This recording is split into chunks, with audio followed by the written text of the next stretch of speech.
live with God means to live in the moment. Because right now, you and I are being created. So when I live in the past or I live in the future, I'm not living with reality.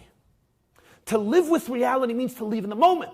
It also means stop worrying so much. Don't be so anxious. Don't figure out everything in your life forever.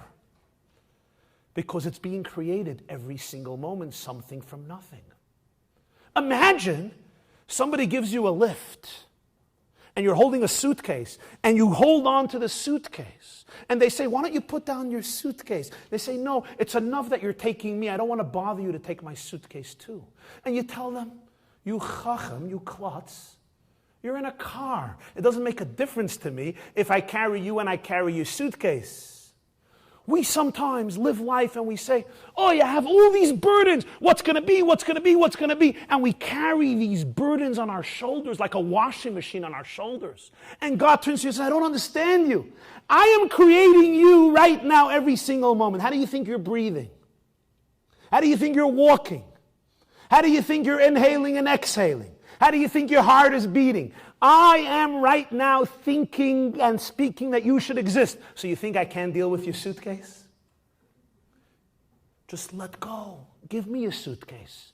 I'm creating your whole entity something from nothing. From nothing. Literally from nothing. Which means that there is another very powerful consequence to this idea. Namely, how significant is the food I eat? How significant is a word I say?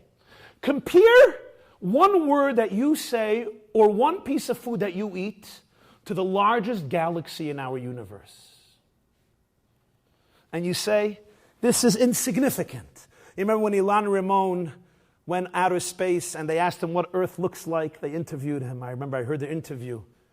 Unfortunately, he never made it back. And he said, such a little planet. What's all this fighting?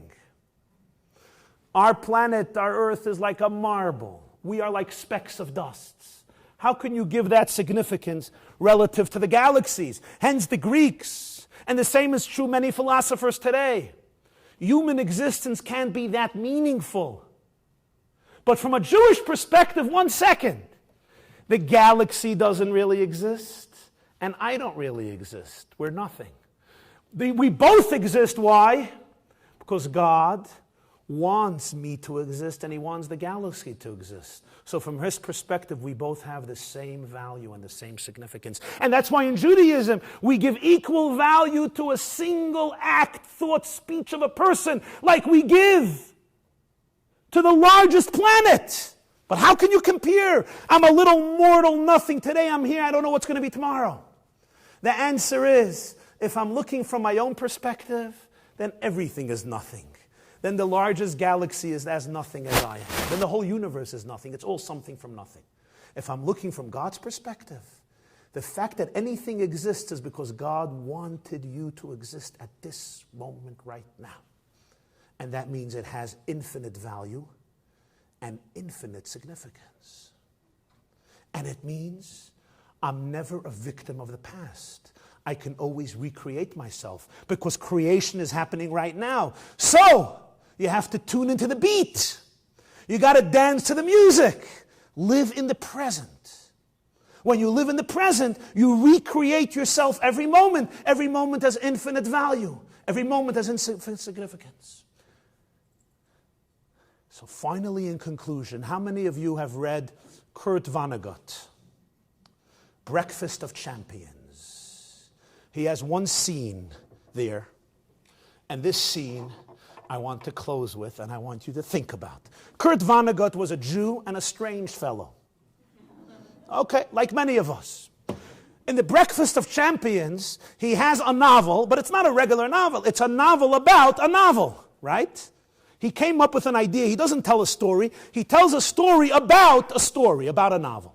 So there's this guy in the novel about the novel who's sitting in a bar, drinking, minding his own business, very relaxed. Suddenly he hears footsteps and he starts sweating. As the footsteps increase, his sweat increases. Look at me.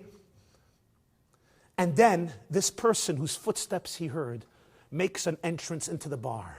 And the man sitting minding his own business vanishes into nothingness. He ceases to exist. And Kurt Vonnegut asks the question, who walked into the bar? Anybody? The author.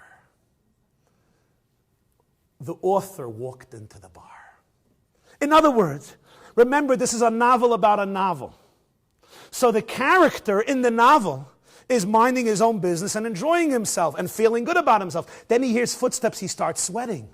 When the author walks in, he realizes that he has no reality outside of the stroke of the pen of the author.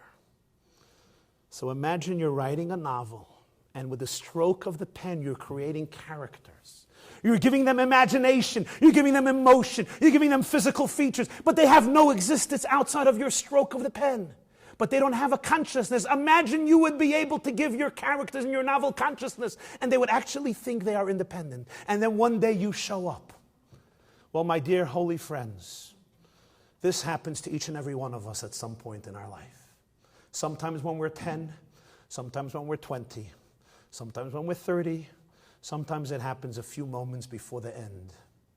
The author of the novel walks into our consciousness, and we realize that we constitute a stroke of the pen of the author. When I make peace with that, I become both nothing and infinite at the same time.